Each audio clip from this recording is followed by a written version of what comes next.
All right, everyone. So I played about probably 5 to 6, maybe 7 hours of Killing Floor 3. And if you want to check out all of our content we're doing on the game, we actually have a zombie channel that we started.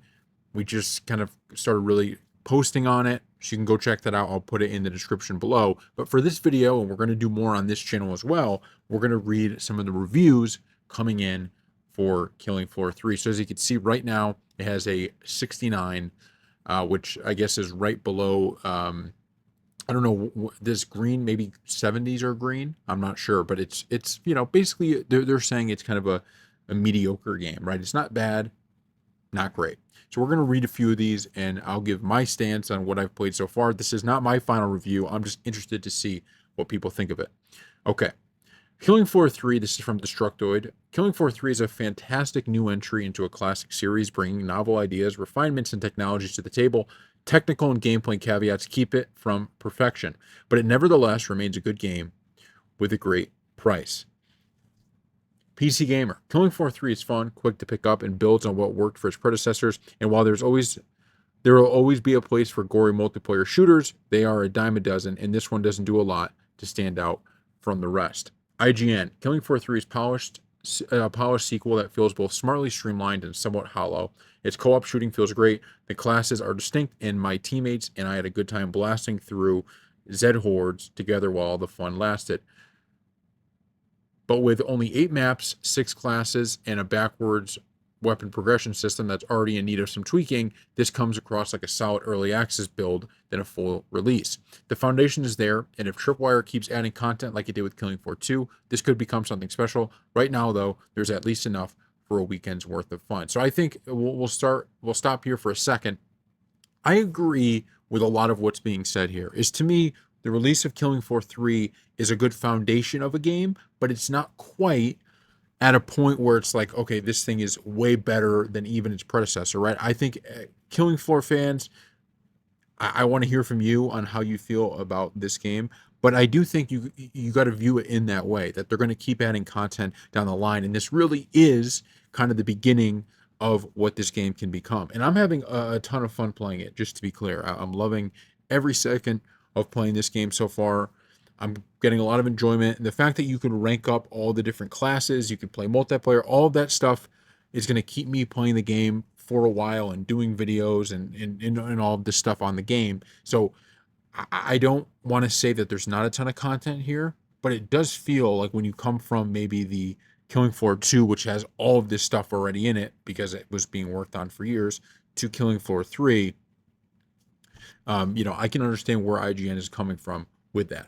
Dual Shockers. Killing Floor 3 is a lovingly executed game that just wasn't too thought through in the first place. Moving the franchise almost a century into the future only works if you have a concrete vision for how we got there from where we started. But this feels like a conceptual downgrade relative to Killing Floor 2, without the benefits of new tech. Moving down Zed is still fun in principle, or mowing down Zed is still fun in principle, but the weak sound design, questionable aesthetic shift, and repetitive gameplay loop make it hard to justify at the full price of $39.99. If Tripwire supports this game as much as it did with its predecessor, Killing Floor 3 stands a chance of being good. For now, it isn't there yet. So I'll push back a little bit on that. I think it is good. Once again, I want to hear from the actual like hardcore Killing Floor fans, which maybe the guy that wrote this is also, but I want to hear what you guys have to say. In my opinion, there's a lot of fun to be had, and there certainly are the repetitive natures of it.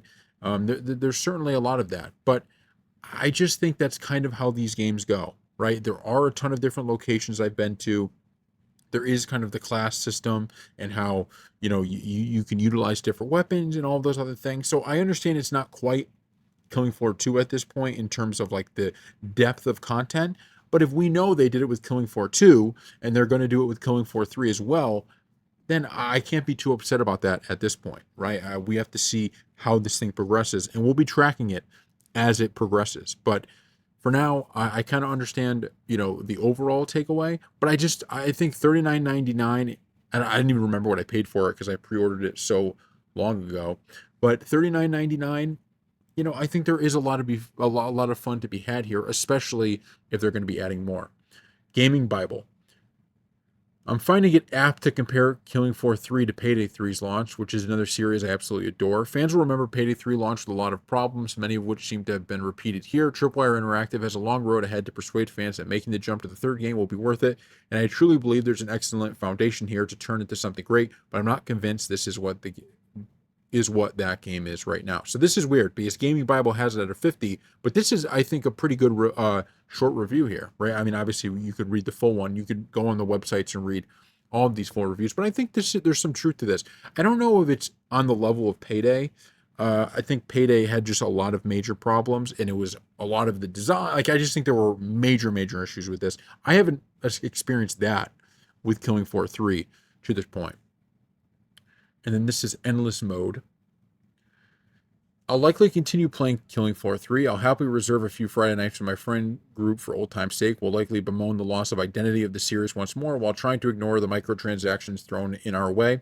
We'll complain about how bad a stereotype Luna is. We'll have a hard time trying to sell Flesh Pound in a scrape apart. Considering how the art style is embedded in the gray and bland monotone of your usual modern game using the tech of Unreal Engine 5, but when the experience tries to be a copy of everything but itself and not one of its limbs, seems designed to stand out and leave a lasting impression. Does any of this matter? So they clearly are not a fan of it, but I think this is interesting. I'll likely continue to play Killing Floor 3. Yeah. I think that's how a lot of people are going to feel, right? They're going to kind of give this the benefit of the doubt, but the microtransactions is big, right? I don't mind I think it's helpful almost to have these different passes for a game like this. And I don't think people necessarily mind it as long as it's not overpriced and it's not forced on you that you have to do it. And it's only fun if you do it, right? That's kind of the difference. And let's see. CNET. I strongly believe Killing Floor has the potential to surpass the other games in the series, but decisions like characters being locked to perk classes and obtuse weapon modding might prevent the game from being widely embraced by the existing player base at launch. In 2025, our particularly fraught year for the games industry, that's not a great feeling to have about a new game. So yeah, I definitely think that, some of these things I think are going to upset people. It does feel, and like I said, I didn't play a ton of Killing Floor 1 and 2, or I shouldn't say that. I played a lot of Killing Floor 1 way back in the day. Don't remember too much about it. I played a little bit of Killing Floor 2, and I did play that recently, as you guys know by the video we posted. But there is kind of a different feel and a different vibe. Like Killing Floor 2, when you load it up, you kind of, okay, you could choose anywhere you want to go, and it does feel like it's more of a, just kind of pick up and play zombie shooter, and you can just kind of customize everything you want with your different classes. This feels like a story mode. This feels a little bit different, right?